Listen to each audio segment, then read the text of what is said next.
মৃত্যুর সঙ্গে পাঞ্জা লড়ে গতকালকে সে দুনিয়ার জমিনের মায়া ত্যাগ করে সে বিদায় হয়ে গেছে।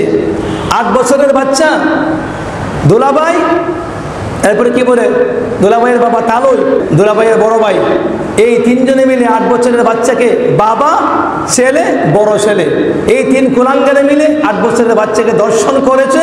মেয়েটা মৃত্যুর সঙ্গে লড়তে লড়তে গতকাল মারা গেছে। চরিত্রই বা আমাদের কি আছে? আমাদের চরিত্র চাইতে তো কুত্তার চরিত্র ভালো, কথা বলেন ঠিক না বেশি?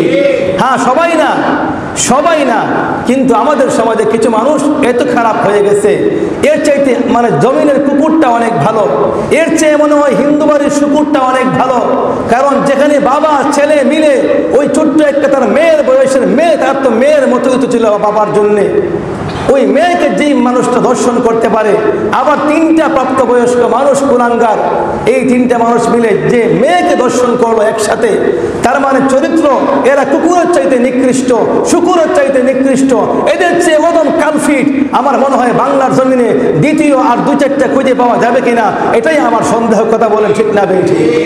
এই জন্য তত্ত্বাবধায়ক সরকার মানে অন্তর্বর্তীকালীন সরকারকে আমরা বলবো, আমাদের এখান থেকে মেসেজটা আমরা পৌঁছাবার চেষ্টা করি, পৌঁছবো কি পৌঁছবো না মালিক জানেন, প্রতিবাদটা কমপক্ষে করি।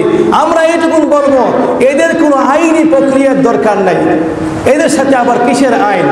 আইন তো ওই মানুষের সঙ্গে যেই মানুষটা কমপক্ষে ন্যূনতম মনুষ্যত্ব বোধ যার কাছে আছে, হিতাহিত জ্ঞান যার কাছে আছে, যে আসলে মানুষ দাবি করতে পারে, ওই মানুষের জন্য তো মানুষ আইন প্রণয়ন করেছে।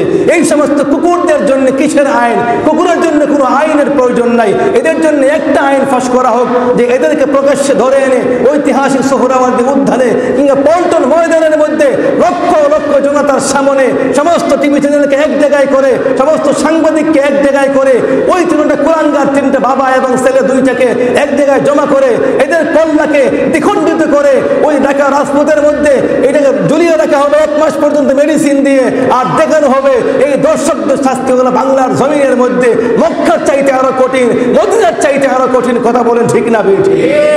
কারণ আজকে এদের চরিত্র এতটাই নিচে নেমেছে, এদের জন্য আবার কিসের আইন করতে হবে? আমরা এদের জন্য কোনো আইনের পক্ষে না। হ্যাঁ, ভবিষ্যতে যদি কেউ এমনটা আবার করে, ওদের জন্য আইন করা হবে, আর বাস্তবে এই আইন প্রয়োগ করা দরকার। এদেরকে রাজপথের মধ্যে হত্যা করে ঝুলিয়ে মস্তক রেখে দেওয়া হোক, জমিনের মধ্যে উপরের মধ্যে লটকিয়ে রেখে দেওয়া হোক, আর লিখে দেওয়া হোক দর্শকদের শাস্তি হলো এইটা।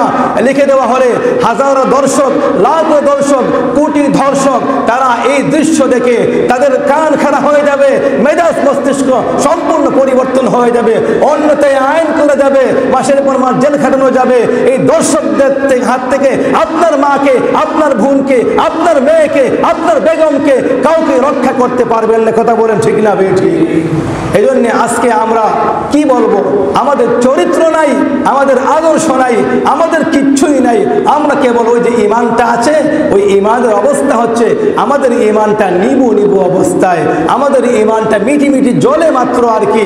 আমাদের ইমান তো সাহাবাই কেরামদের ইমানের মতো নাই, আমার ইমান তো খাব্বাবের ইমানের মতো না, আমার ইমান তো আম্মারের ইমানের মতো না, আমার ইমান তো সুমাইয়ার ইমানের মতো না, আমার ইমান তো আবু বকরের ইমানের মতো না, আমার ইমান তো ওসমান ওমরের আলীর ইমানের মতো না, কথা বলেন ঠিক না ঠিক?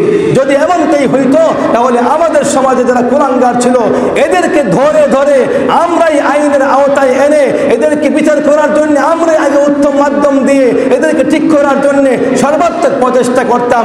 বরং আমরা কি করি, ওই সমস্ত কুলাঙ্গারদেরকে বাঁচানোর জন্য আমাদের মধ্য থেকে একদল মানুষ আবার দাঁড়িয়ে যায়, ওরা আবার এদেরকে বাঁচানোর জন্য আইনি লড়াই করে, এমন লোক আছে না নাই?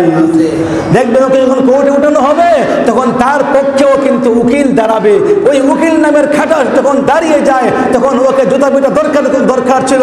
কারণ যারা এমন নিকৃষ্ট জঘন্যতম কাজ করতে পারে এদের পক্ষে মানবতার সাফাই গাওয়ার জন্য কোনো মানবতাওয়ালা, কোনো মানবতার ফেরিওয়ালা কোনোদিন দাঁড়াইতে পারে না, কথা বলেন ঠিক না বেঠি?